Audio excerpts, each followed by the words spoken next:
Good morning to everyone. If you are getting tired of our Abraham study, you are in luck. We are almost done. Just a couple chapters to go. I'm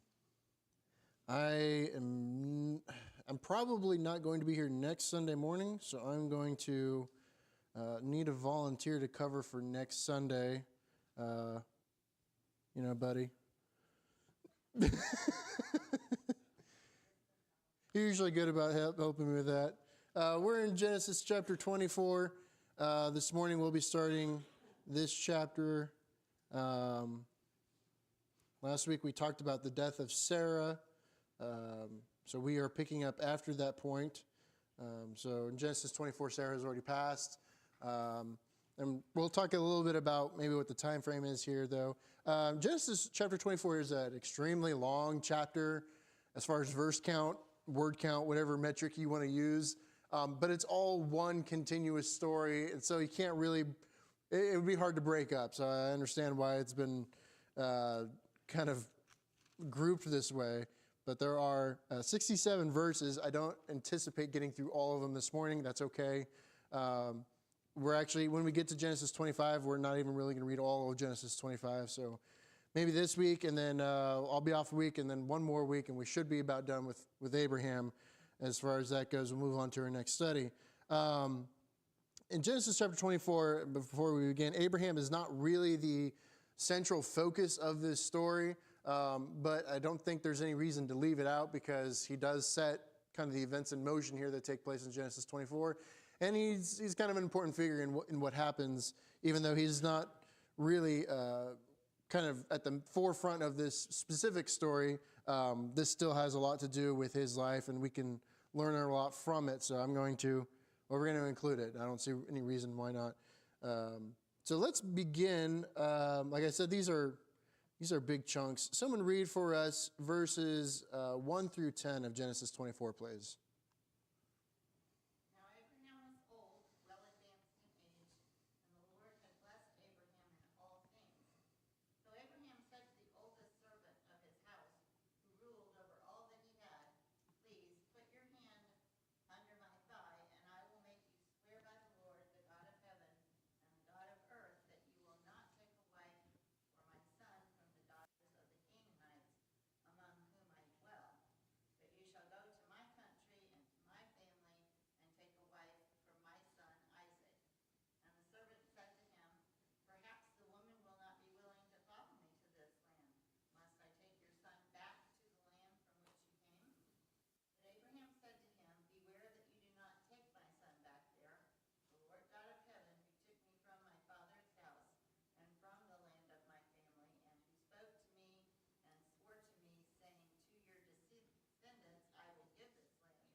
Okay.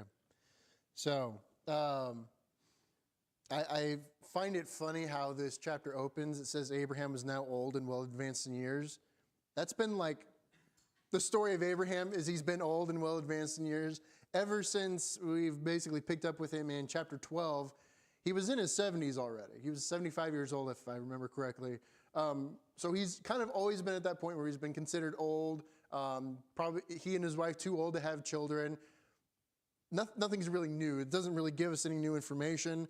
Does anyone remember, thinking back to the previous chapter, how old Sarah was when she died in the previous chapter, Genesis 23?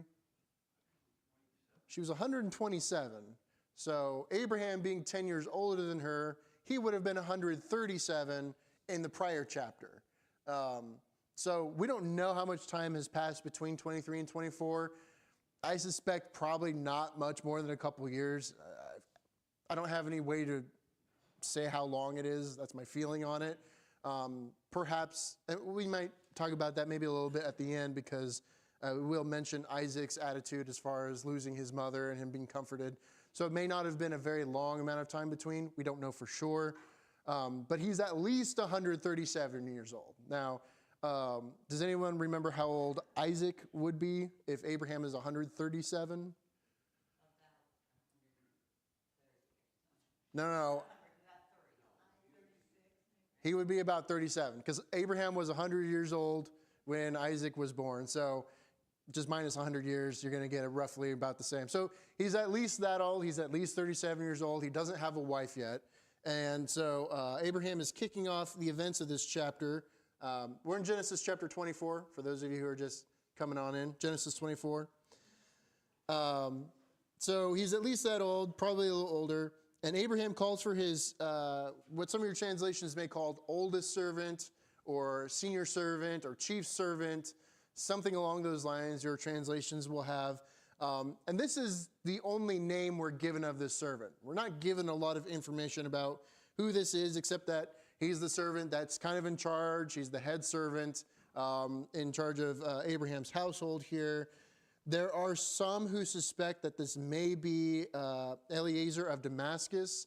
If you remember back when we were in Genesis chapter 15, Abraham mentions to God that he has no son, and so his chief servant, Eliezer of Damascus, would be his inheritor. He's his heir. And then, of course, God goes on to promise him that, no, you're going to have a son. Things are going to work out. But we're not told that this is the same person. But that would make sense. There is a possibility that that is the case.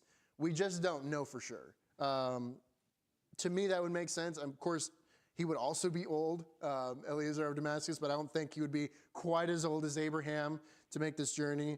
We don't know for sure, but it's definitely an interesting thing to think about. We're not told anything else about him in Scripture. There's nothing else to link it. It's just people kind of making a guess, thinking that perhaps it's the same person. But we do not know. We're not told that. So Abraham has his servant swear an oath to him, swearing by the Lord of all things. And this includes something that we may find very odd. When we make an agreement or we promise things to people, we typically don't put our hand under their thigh. That's not a thing we do these days. No, I'm not going to suggest that. That seems to be a cultural thing of that time. This is not the only time that we see this. If we go, I'm not going to read it, but if you were to jump ahead to Genesis chapter 47 and look at specifically verses 28 through 31, this is where Jacob, also called Israel, he's in his last days, and he makes Joseph do the same thing. He has Joseph place his hand under his thigh and promise him that he's not going to leave his body buried in Egypt. That he's going to basically take it with him when they go back to the promised land. And that is fulfilled. We've, I think, mentioned this example before, but it's interesting to see how we see this example here of placing the hand under their thigh, and then later on in Genesis 47, we see the same thing happening with Jacob and his son Joseph.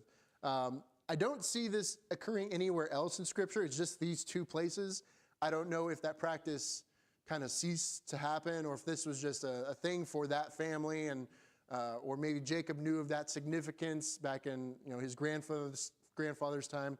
I'm not really sure. We just don't have a lot of information about it. I could make guesses all day, but that's what that's about. So Abraham commands the servant as part of this oath to not get a wife for his son Isaac from among the Canaanites, but instead have him go back to Abraham's relatives and get a wife from Isaac there. So this cues us into the fact that Isaac is not married yet because he doesn't have a wife. The servant is told to go get one from him. Why would Abraham not want his son Isaac to have a wife from the area of Canaan? What would be the issue with that? Any thoughts?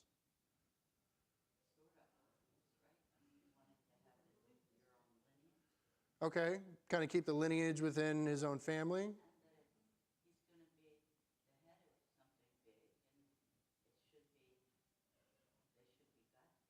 Yeah, that could be part of it.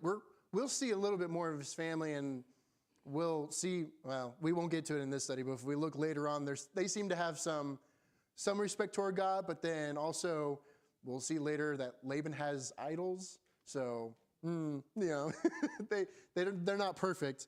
But think of some other examples where even before, the Israelites take the land of Israel, post-Exodus, whenever someone that we have mentioned takes a Canaanite wife, does that ever work out very well? Not typically. I can think of a few examples. One, Esau, we're told that he had a couple Canaanite wives and that they were detestable in the sight of his parents.